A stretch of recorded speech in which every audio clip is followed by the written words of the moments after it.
Then you know what happens? 6 years later, you find yourself singing Surrey with a fringe on top in front of Ira!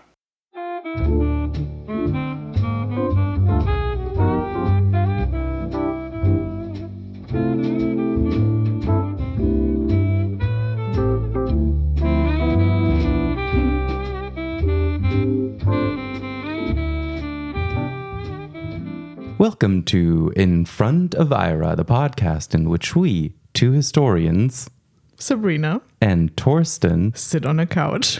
sit on a couch. We're doing this at Torsten's apartment, and we're holding microphones like Kristen Bell and her sister in Nobody Wants Us. We're like the cliche influencer podcasters. Unfortunately, no one has given us a giant deal. Yet.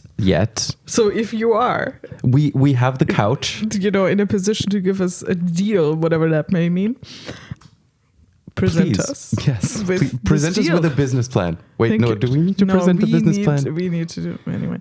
I obviously haven't thought about monetization a lot. Anyway, but usually we also talk about romcoms while we sit on the couch. This is the premise of the podcast, yes. Yeah. And we are going to talk about Bridget Jones because it is timely again in a way, because the fourth movie is going to premiere on Valentine's Day in most countries this year, so 2025. And I think Germany, for whatever reason, is like 2 weeks behind that, even though it's the perfect Valentine's Day release. But it is imminent. We don't want fun here. No. So yeah, we're mostly going to talk about the first movie in and of itself, but I at least have seen the sequels and read the books and all of that. So I think we're going to also look at the franchise phenomenon that is Bridget Jones, I guess. Yeah. All right. So let's get right into it. Bridget Jones, it's called Bridget Jones' Diary, the first movie. It's based on the eponymous book by Helen Fielding. And it came out in 2001, I believe. And I think the book is a few years before. It's like a late mid-90s. I forgot. Like 97 is what I want to say, but I'm not sure. And the screenplay was also co-written by Helen Fielding, which is usually a good sign, actually, that the author has something to do with this. At least signed off on it. And signed off on it, or probably, I don't know, gave notes or whatever. And Richard Curtis and I don't think we need to introduce Richard Curtis anymore, and a Welsh screenwriter and novelist called Andrew Davies. And I think that makes sense because looking at his IMDb, you get the idea that he did a lot of like literary adaptations, which in this case, I mean, it is a literary adaptation of the book Bridget Jones' Diary, but also it is sort of a loose adaptation, the whole thing, of Pride and Prejudice, like the book already was, and it's playing on all of this, which in the film gets hilariously meta. So, but before we do this, and the director is Sharon Maguire, who, I mean, we should point out is a female director. Again, romcoms being one of the genres where that's possible, but also not as common still as you might think. And yeah, she weirdly did the third Bridget Jones movie and not much in between. So she's like one of those cicadas who comes out for every second Bridget Jones movie. Yeah.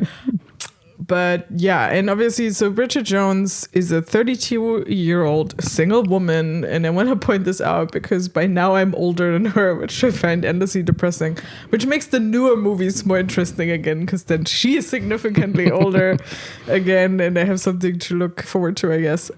But, and I mean, in so many ways, she's kind of the cliche single woman of like, not quite has her life together, is trying to find a partner, is like sort of a hopeless romantic, but also incredibly cynical about a lot of this at the same time.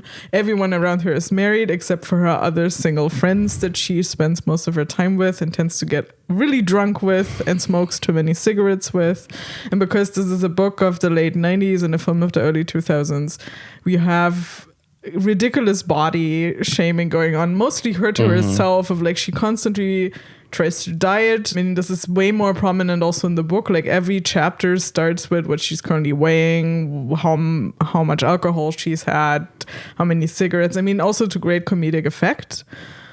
And I think, I mean, it's been criticized for that, but at the same time, this was the reality of what it was like. I think that, yeah, the problem is not so much that the movie is doing it, but that it's not fundamentally criticizing it itself. I think that's the problem. I mean, it is also, since it's a diary, obviously you get that first perspective, so you also do get the sense of the maybe unreliable narrator, in the sense of like, clearly she has body issues that don't mean that everybody else actually thinks she is that fat, quote unquote. The thing is, like, I did this because I was like, am I crazy? Because I'm looking at her and like, I read that like she gained 20 pounds for this. In the early 2000s, Nuts. that was fucking crazy. And that's the thing is, for me too. The thing is, when you look it up, like, because I'm like, okay, so she steps on the scale and it's like 60 kilograms, and I'm like, okay, let's look how tall Renée Zellweger is and how she was.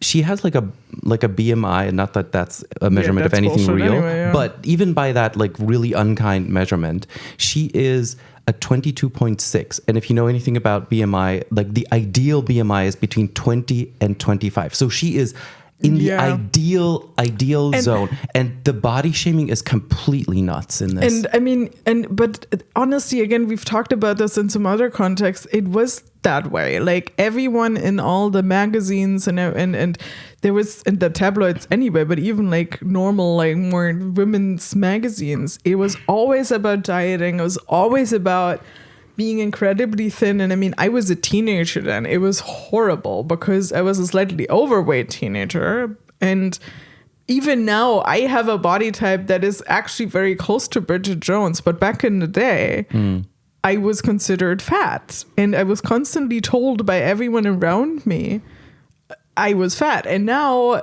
like, I still have that body type, obviously slightly different because I'm an adult, and I'm mostly happy with it because, again, I look at her and it's not. And I mean, the interesting thing also is that Zellweger in the newer movies didn't put on extra weight performatively for the role, which is in and of itself, I think, a good idea, because it also sets weird standards of like, oh, look at her, it's just stunned where she has to put on weight. No, she probably just has whatever she feels comfortable in. I mean, there was also a lot of discussions about her face because she like might have had cosmetic surgery, but also less than many others. So her face has actual wrinkles, and that I remember was a big discussion. So we're sort of back on this like meta level of like her as the actress was also put under intense scrutiny for like putting this on. And I think in the second film she's actually has a bit more weight, but again, like the fact that we need to discuss this is a whole thing, but it's built into the text because she's also contrasted with all these other women that like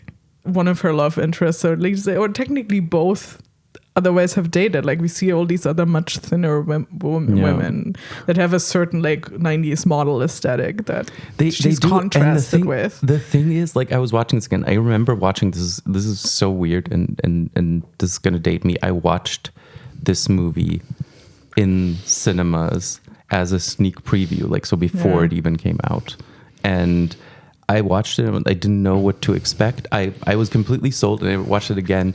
The title sequence, which is just her on the couch singing to lip syncing to all my messages. And I mean, honestly, funny. That was also already kind of relatable as a teenager, obviously, but now like that has not changed. It has not changed one bit. What do I do when I'm home alone and maybe also slightly miserable? Like now add in 2 cats, like it's...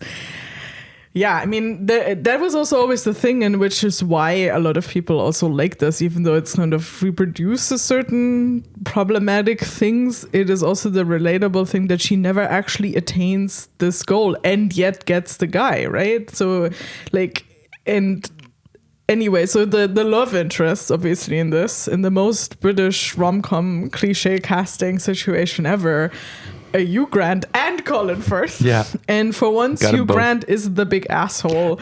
And I think that's the first time, I mean, he did Love Actually after, but other than that, he's pivoted towards these parts later on now, like currently.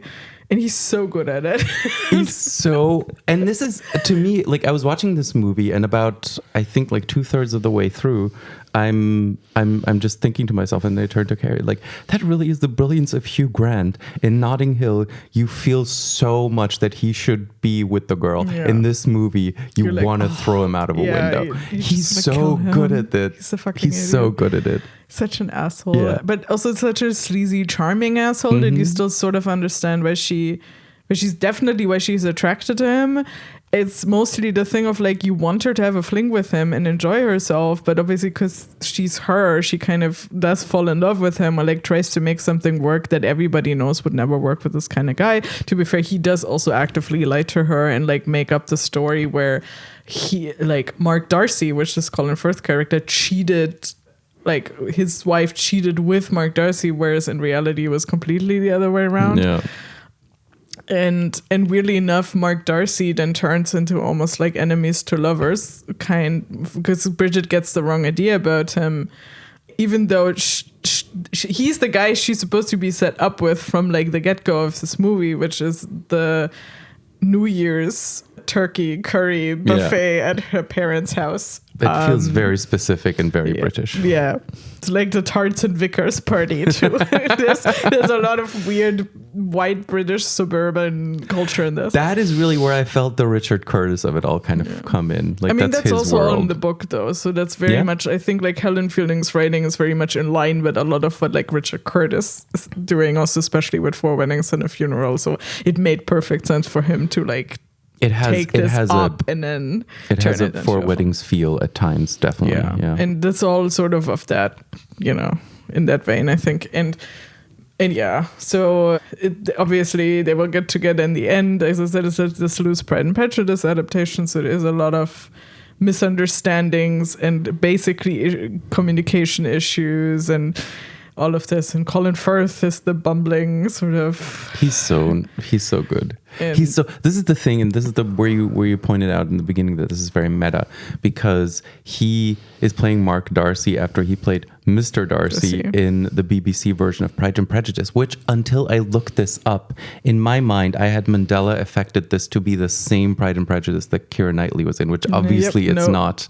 But I've only ever seen, I think, the Keira Knightley one ages ago, and I have not seen the Colin Firth one, and I know about the Colin Firth one from this book, because which makes this even more meta. In the book, obviously, Helen Fielding writing this long before knowing that this would turn into a bestseller, that would turn into a movie, clearly bases the character of Mark Darcy on Colin Firth and Pride and Prejudice, and also references the movie directly because Bridget and her friends like religiously watch that movie and get drunk and like fantasize about Colin Firth and that scene where he comes out of the lake in a white shirt and like the meme scene.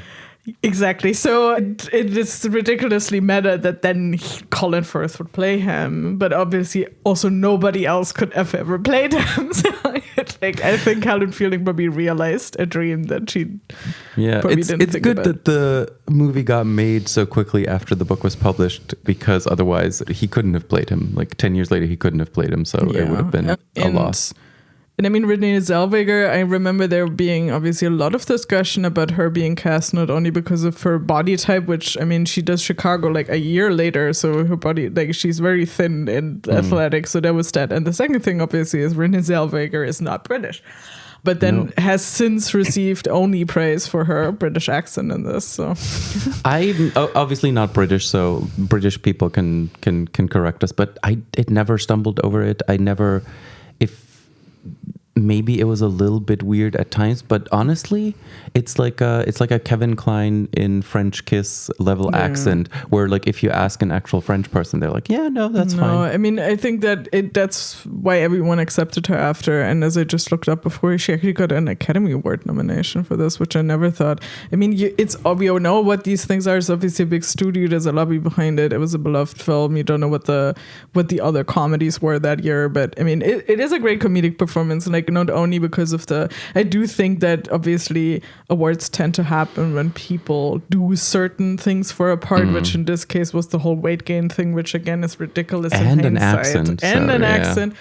But also I think like she does a lot of like a few more physical comedy bits that those exaggerate in the sequel, at least in the second film. And yeah, I mean, I think I get it. It's generally the kind of world of this movie is really what drew me in, because it feels very convincing, And it feels very convincing from the start of this weirdly specific tradition of the buffet dinner, and then of Colin Firth in the reindeer sweater, just basically standing there not knowing what the hell he's supposed to do, and being kind of standoffish accidentally towards her, and her wearing a dress that her mother told her to wear, which looks like she's 85 years old in that dress. Also, the immediate moment of like her New Year's resolution being to drink less and smoke less, and she's holding a mimosa and a cigarette as she's saying like, it. And I'm like, yeah, I get it. Also, New Year's resolutions, bullshit. Yeah, exactly.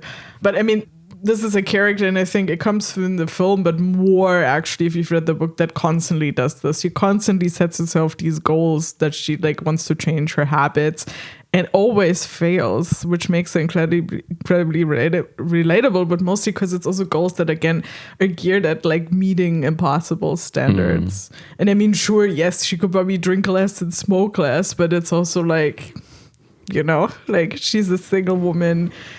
It's, I mean, it is what it is. And also, for the record, she never actually stops smoking, even when she's with him only briefly. So it's like, it's clearly like, okay, she is who she is. And maybe that is the whole point, right? I mean, he also says at some point, I like you exactly like, just the way you are. Just the way you are.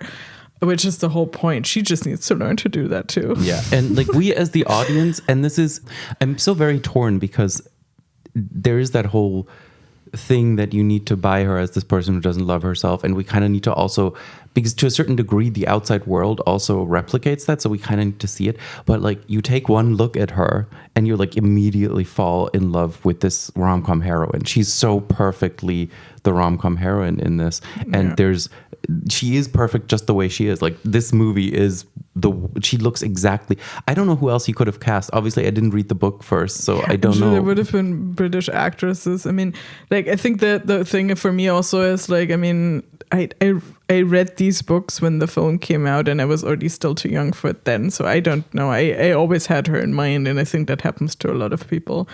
It probably like not having the film in mind. If you read this in the 90s and before the film came out, sure, there would have been someone, but now I think it's impossible to imagine someone else, which is the ideal thing you want to happen for this kind of thing. To a point where, like, I mean, you think obviously there's been discussion about the men where they're also very important to all of this, but I think it will work without them, which is also something we're going to see with the new movies. So like in the second one, she is with Mark Darcy from the get-go. Daniel is actually out of the picture. The second one is also problematic in certain ways. It's also wackier, but she's mostly with Mark Darcy in that one. And then the third one is years and years later, where we know that they've broken up a long time, and he comes back into her life, but at the same time, Patrick Dempsey also comes into her life, and then she has her Mamma Mia moment where she doesn't know who the father of her baby is. And don't spoil her. That is that story. And now the newest one, Mark Darcy is dead, which is also what the books were doing. So it's really just following the books. Because I think Helen Fielding at some point also decided she wants to write about an older woman in that situation of like having to date again over 50 and with 2 kids by then, and probably just decided she wants to do it with this character. So it obviously means she has to get rid of Mark Darcy.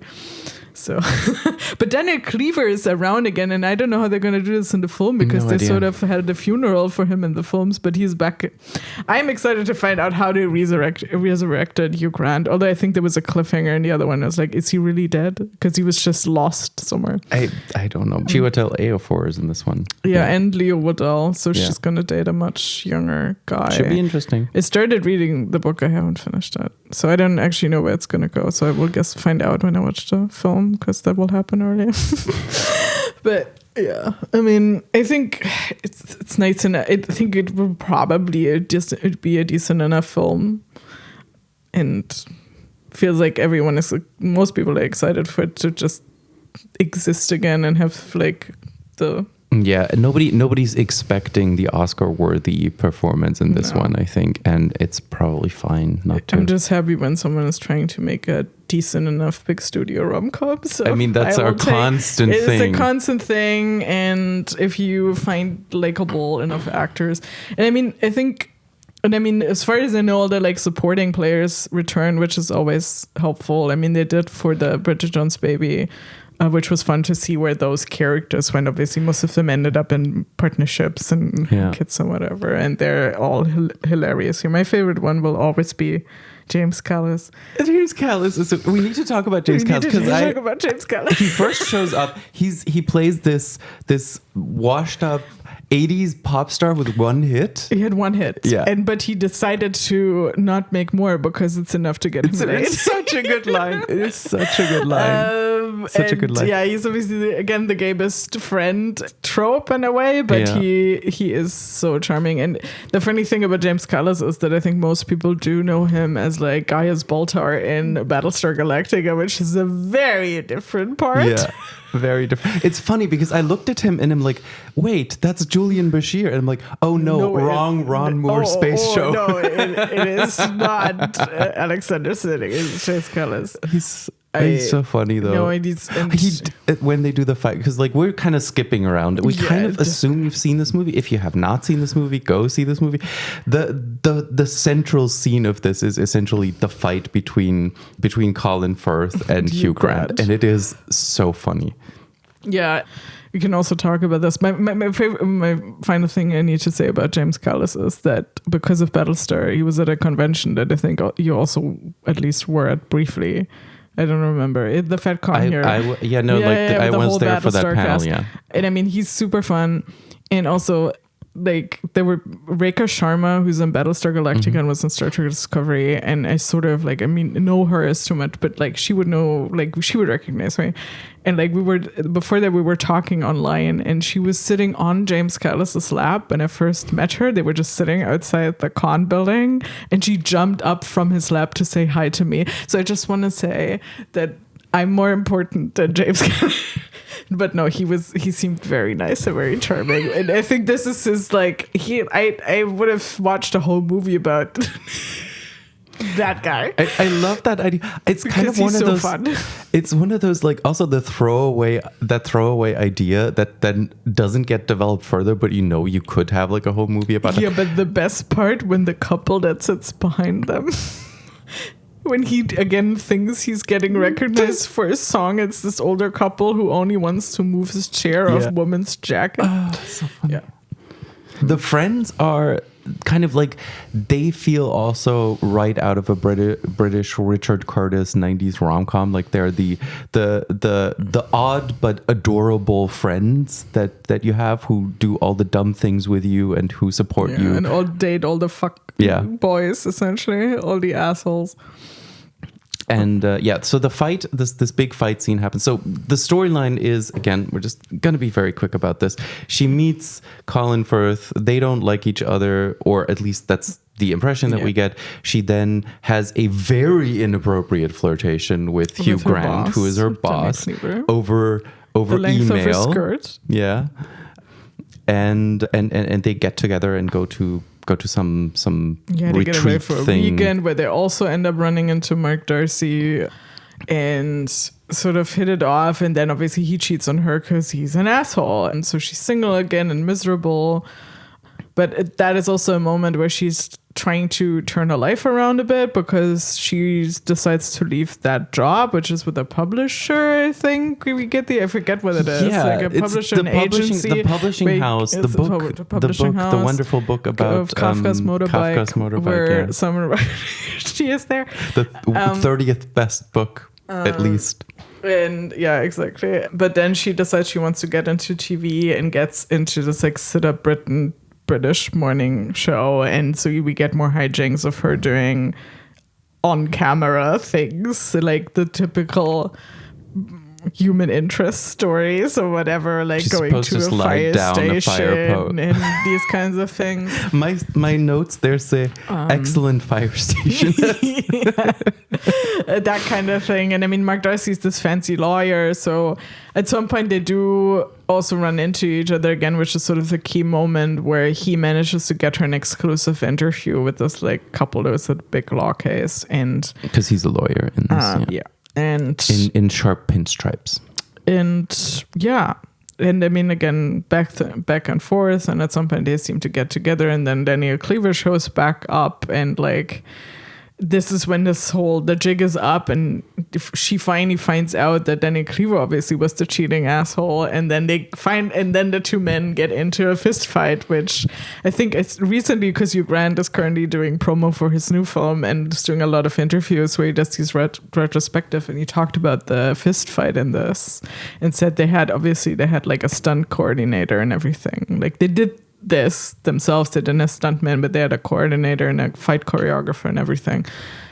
And he said, like, they started out with that, but then it started to look too polished, and they were both like, this needs to look like the two fucking upper class British idiots that they are fighting, and this is what it kind of turns into. Obviously there are more stunts in this when if through the window and all of this, but there are some bits in it where you can tell it's the two of them being awkward and sort of like batting at each other and hair pulling, just and slapping like each other. Yeah. And that's also a great, that's where basically James Callis comes into his own, because he eggs them on and he goes into a restaurant. Fight. And then they continue fighting, and at some point are fighting in the restaurant. And my absolute favorite scene in this movie is because it goes against convention in such a funny way, when there's a happy birthday celebration, and they all, while this fight is going on, and they're starting to sing happy birthday, and they're bringing out a cake, and you assume, oh no, that poor cake, and then both of them also stop their fighting and also awkwardly sing happy birthday, and then they fall through a window, and the cake is perfectly fine. Yeah, and it's so stupid. In the second film, they fight again, where it like gets drawn out and they fall into a fountain as well. So it's like they just wanted to do this again, which is fine. I mean, it's also that, like, I mean, Hugh Grant always, like, they have this fake rivalry, right? Because they would always steal each other's parts, and you can tell that they would get cast in the same thing. And now that obviously they really like each other, but it's like, it's a constant fake thing that Hugh Grant keeps bringing up. But yeah. Yeah, there's a subplot about her parents where her parents break up. Her mom leaves his dad for a guy who looks like QVC Liberace. Like, what is with this guy? He's just... That's the perfect description. His name is Julian, and he does home shopping network things. And he does like mostly necklaces and stuff. So every time that she wears, like, he points out what kind of necklace. It's just so dumb. So stupid. It's so dumb. And I mean, her parents are everyone's parents. Like, her mom is making random racist comments in the middle of sentences. His Japanese wife, cruel race. So offensive. But also very true to, again, like that British suburb culture, like small town British culture. And and her dad is Jim Broadbent, and her dad is absolutely miserable when his wife leaves. And so even though you also think, like, why is he taking her back after all of this, you kind of want him to, and she kind of has this moment. Clearly it's also interesting to see the mom going through the midlife crisis, because normally the trope obviously would be the husband is going to cheat, is during the midlife crisis, thing's going to dye his hair and buy a Porsche and never return. But here it's the mom who's just sort of clearly having this midlife crisis, going off with QVC Liberace, realizes that isn't anything, and she misses her husband and her life, and her husband takes her back. And it's kind of a weird scene at the end where she listens in on it. Yeah. And you kind of go like, okay, that just happened. But it feels true to life because of this, because it's not a big, you need to take me back, or just she just kind of comes and like, I'm not feeling obviously this. It's another thing where in the book you get a few more glimpses of it than the film, as far as I remember. But I think it's also important for Bridget, right? Because Bridget is probably more like her mom than she wants to be, or it's like trying not to be her mom, and like what everyone's relationship with their mom. And so to see her mom try to run off with this asshole and then realize she'd rather be with her quote unquote boring husband who actually likes her, I think is also something that Bridget might look at and think, we got a theme here. Yeah. But I mean, it's What else is there to say about Bridget Jones? Bridget Me and Jones. Mrs. Jones. Me and Mrs. Jones. Yeah, the Robbie Williams song. Now yeah. that the Robbie Williams is also back. biopic American is listeners, almost popular in America. PSA, American listeners, you still, I know none of you actually still know who Robbie Williams is. You should find out. I keep telling, like, it might be worth your time to watch Better Man to find out. Otherwise, just, I don't know, go download a playlist or something. Yeah, Swing When You're Winning. Yeah, but also his actual album. No, but that's the one that Mrs. Jones is from. Like, this is the covers, title of this. But yeah, what do your notes say? My notes are, I have a lot of notes. I think one of the things that this movie did much more than any other of the, even like the 90s, 80s, 90s rom-coms that we just discussed, is kind of portray this toxic, sexist workplace of the 90s, 2000s, because and there's no kind of redemption, and it's to a certain degree just accepted, right? There's this one kind of pervy guy who just looks down women's boobs and he just like continues existing. Tits pervert. He just continues existing. Nobody likes him. Hugh Grant obviously completely beyond everything in his flirtation with Bridget. And there's this uncle, or not, I don't know what he is, like they call him uncle, who literally grabs her ass more than once, like in front of people. That is just in her family. Yeah, no, but like circle. this is just kind of like that world where you kind of expect them to get some kind of comeuppance, and none really do. I mean, yeah, she does get to publicly tell of Daniel when she leaves her job, but that's about it. I mean, it's pretty clear he's in the second film, and also as the book's gone, I mean, he just fails upwards, or like he becomes a TV personality, sort of doing travel documentaries based on the fact that he's this kind of sleazy guy, and that's his image, and he uses it to his advantage. He has major Boris Johnson vibes in this. Like, that's kind of like the closest but Boris person. Johnson's not as attractive as Hugh Grant. Yeah, but it's a movie. Like, you gotta yeah, go I mean, up. Certainly, I mean, that's the whole, that's a certain part of British culture, and I think it is also one of the things that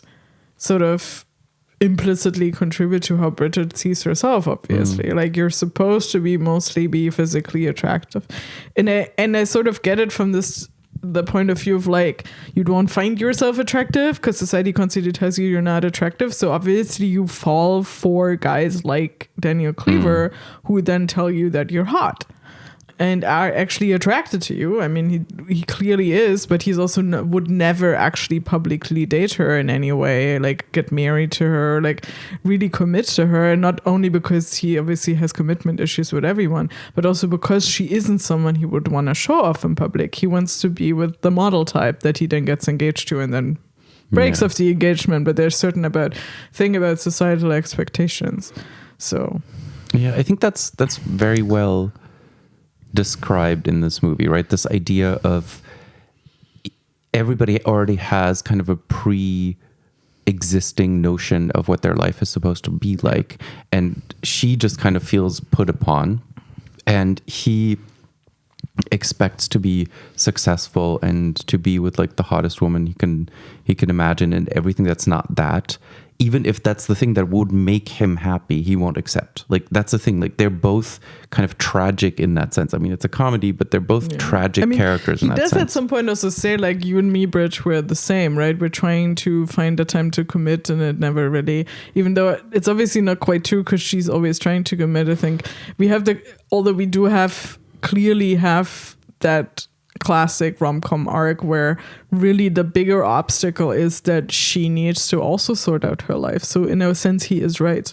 And then also after is when she, again, like, she actually stands up for herself at work. She finds a better job that she wants to do. She's still gonna like stumble through it, but like, she's trying, and she actually has a drive to do this. And it's out of that, like, obviously also gains more self-confidence, which, you know, will probably help her actually have a more stable relationship, because if you're constantly that insecure, it's very, very hard to sustain a relationship, which is also where the sequel will go, because she's then obviously finally dating Mark Darcy, but her insecurities have not really gone away, and they threaten to destroy the relationship because she's constantly jealous.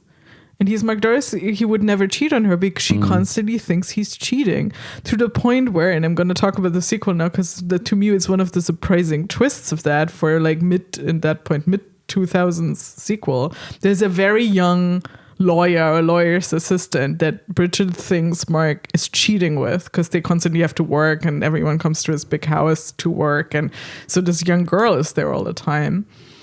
And Bridget is always jealous of her. And by the end of the film, she turns up again.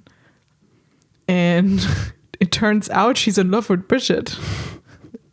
And I mean, that's sort of like not shrugged off completely. Obviously, Bridget has to tell her, I'm sorry, I'm not into you, and then gets back with Mark. But it's interesting because it's like playing into this, like, yeah, of course this girl is constantly around. Yeah, but not, you missed like the other option. Yeah. You just completely missed it. You missed the other option. And yeah, so I think it's just like, there's so much to criticize about this movie, but it's also how a lot of women think about themselves, and it's very well captured. And I mean, you can tell it is a female author. Like, no man would have written this book. Like, it's just so the inner world of, especially like, also like being in the professional world, right? As you pointed out, like there's all these guys, and ultimately they will always judge you by your looks, or they will over-sexualize you actively. And there's no getting ahead. I mean, even at her new job, her boss, especially at her new job, her boss is like, well, nobody here gets into trouble for sleeping with the boss, wink. Yeah. Which he never does. And I think there's a certain arc where he sort of begrudgingly comes to respect her for her work and doesn't hit on her anymore. And I think that also carries through in the books, where you get a sense that she does get along with her boss, but he's not inappropriate anymore. But that's also interesting, right? Like, she's fighting to be recognized for her work in a sense, and not for looking a certain way or like being sexually available. And yeah, it's unfortunately every woman's struggle 20 years later, 25 years later. Not every woman is awkward in front of Salman Rushdie. Let's Not everyone has been awkward in front of Ira, in front of Ira, in front of Simon, which is one of the funniest scenes in the whole thing, when she tries to top 30 books, and I think that's because she psyched herself up and said, like, I'm smart as everybody here, and then she walks in and there's Salman Rushdie. It's just her inner monologue coming out. She's like so great at just like verbalizing everything that's in her head, which is also very relatable. It's just like when she's like trying to drink less and smoke less and holding the things in her hand as she's doing it. But yeah, I mean, I'm not even sure there's that much more to say, other than I think this actually holds up because, again, now with the new movie coming out, we've reopened this discussion. I actually just read an article in a German magazine, in a women's magazine, where someone who must be around my age, maybe a little bit older, wrote this kind of editorial on it and was like basically going through the same motions that I just went through, and was like, yeah, my younger Gen Z colleague was like, oh, what? You're excited for Bridget Jones? And like, unironically, and isn't this like problematic? And we're back to like, I'm glad that a 20-year-old has no idea what like the expectations were like 25 years ago. Good for you. But this is where like this level of like introspection is missing, because they're 20 and they haven't been through this the same way, thank God, that they don't see that this is, maybe it's not the most feminist empowering text, but it's at least still speaking to something that was very true. And it's very ingrained in you if you came up at that time, like especially if you grew up at that time, but also if you were already older and had to exist in this professional context in this way. And I mean, I think we're all, like, we also talked about this, we are circling back to this in a way right now with Gen Z, with all their Y2K hype and the body image coming back. They might have to experience this now, and I don't want them to. And I think there's a thing that tends to happen when you lose track of how the change happened, Yeah. right? When the change is just a thing that exists, then backsliding happens because nobody's there to kind of, to defend, right? Because people think the world that is just the world that is, and not a world that was made specifically by very specific and like people. women's rights, queer rights, all of this stuff. This is again to sort of talk to your elders, and sometimes your elders is only age difference of 10 to 15 years, but you missed a crucial 10 to 15 years. You missed that phase, and you missed that we thankfully sort of managed to move away from it, and now we're kind of swinging back also politically, and it's like, no, it wasn't like we need to and not to make everything about the current political moment, but this idea of having at least a shared discourse on things, which we've kind of completely lost, right? There is a so-called mainstream discourse, which is probably older and more kind of like conservative people, not even only in terms of being conservative, in terms of their media consumption. And then there is multiple competing discourses on all of the social media platforms that young people use. And you can every now and then when they bubble up, I'm like, oh, this is a complete, like the world that they're operating is completely different. Whether it's a world in which these problems don't exist and you're going to have to make sure they don't come back, or whether it's that whole, like, you know, the whole podcast verse of like these women's girl boss podcasts from the 2020s, which are a different version of these, or it's the whole manosphere thing, and the fact that there are people with millions and millions of listeners that people who live next to you have never heard of is a problem in a certain way. Yeah. And I think it's interesting to see that, I mean, the book is also older, and that the film that they're going to make now will probably also speak to some of the things that obviously in positive ways that have changed. But I'm also interested to see, again, because I haven't even finished the book, how this will turn out. The film could also do it differently from the book anyway. I think it's interesting to see that the love interests this time around are a much younger man, who's also probably Gen Z-ish himself, maybe a millennial. And obviously a black man, which, again, for a very white series of books, and that speaks to this very white, I mean, there are no people of color to be seen in the Curtis verse or in the Bridget Jones verse before that. Would be interesting if that's negotiated in any way. The age difference is definitely something that is obviously addressed, but yeah, I wonder if the race will be addressed at all, or if we're just gonna like assume that doesn't make any difference. Because I mean, again, like, not in a racist way, but like usually cultural and race difference do have an impact on how your relationship carries out. It can be a positive impact, but because racism exists, it will have an impact. So I'm interested to see what the movies are going to do with this. I think but in any case, I fully expect it to be silly amounts of fun. I have actually checked who wrote the new screenplay, because the third film, I think Emma Thompson might have contributed to it. I did not know that. She's her gynecologist in the third movie. I have seen maybe the second movie when it came out. I'm pretty sure I haven't seen the third. I mean, the third one, again, is when, you know, she's pregnant, and it could be Patrick Dempsey's or Colin Firth. Should we all ever be so lucky? And Helen Fielding, Dan Mazer, and Abby Morgan. Okay. Dan Mazer did Borat. Okay. Sure. And Abby Morgan did that Thatcher movie with Meryl Streep in 2011. Okay. This is going to be interesting. Let's put it that way. Yeah. In any case, I guess if you're a Gen Z person somehow who found this podcast because you watched the new movie and wonder what all of this is about, I do urge you to go back in this time machine and watch these movies. Maybe even read those books, because I recently reread them, and you might find them relatable the older you get. Even if you don't, it might give you a glimpse into millennial psyche. And I mean, I know it's written by someone who's older, but like, I think it was a big part for a lot of millennials too, and for Gen Xers more so, I think. Yeah. And it's certainly zeitgeisty, and also jumping through the movies, you get certain bubbles. And yeah, and that's pretty much what we have to say about Bridget Jones. I mean, I think reviews, we mentioned there was an Academy Award nominations. I know her performance was praised. I haven't looked into specific reviews of it. But I think at least the first one is sort of maybe not universally beloved, but beloved enough that, like, I mean, clearly it's got the typical rom-com beloved. Yeah. Midfield rating, I guess. What about taglines? There must have been one back in the olden days of taglines.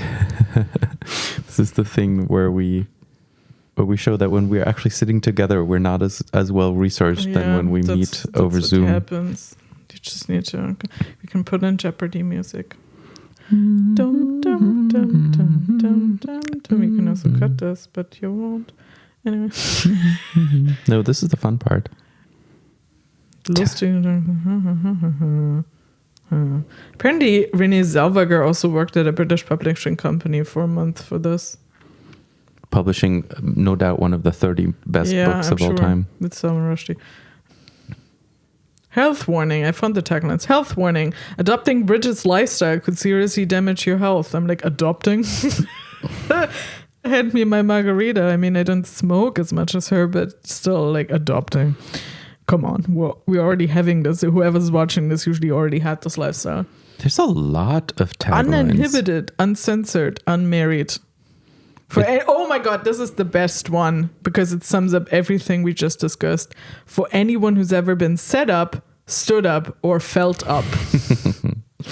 And I think that actually nails it. And it also explains, I think, the popularity with women, even though it might not make sense to younger generations completely the same way. I think it does in a way, but I think they need to get over some of this to fully understand where it's coming from. Yeah. There's one more that I like. It's Monday morning. Bridget has woken up with a headache, a hangover, and her boss. Yeah. Anyway, what's your tagline? What is my tagline? I have one. You have one. You go first then. In front of salmon. Oh my God. I mean, I think the other ones are actually for ones on point. So mine is Mr. Darcy, meet Mr. Darcy. Fair. Fair. Also, just since I'm on that, Colin Firth, question, does he bring his own white shirt to every movie that he's in? I'm sure. Because I feel like he's wearing the same thing he wore in Love Actually. And obviously, it's not the same shirt in the Other in Love Actually gets to wear more knitwear this time around. He's so lawyery that he's... I feel like the basics are the same, though. I mean, it's a standard, again, British upper class wardrobe. I mean, Daniel Cleaver's wardrobe is also mostly smart shirts that he unbuttons slightly. It's the difference between them. He doesn't wear a tie. And fashion historians, please inform us about also, if you still don't get where Hugh Grant was hot, watch that scene where he falls into a lake, which I'm sure is intentional, and with a cigarette in his mouth. and before, after he says he fucking loves Keats and recites a limerick loudly. I think that kind of... The hair is atrocious, though. The hair on Hugh Grant is atrocious. Flopsy. No. It's so flopsy. Oh, well, but he has a haircut that was fashionable for like 5 minutes at that time. Yeah. Anyway, I think that's Bridget.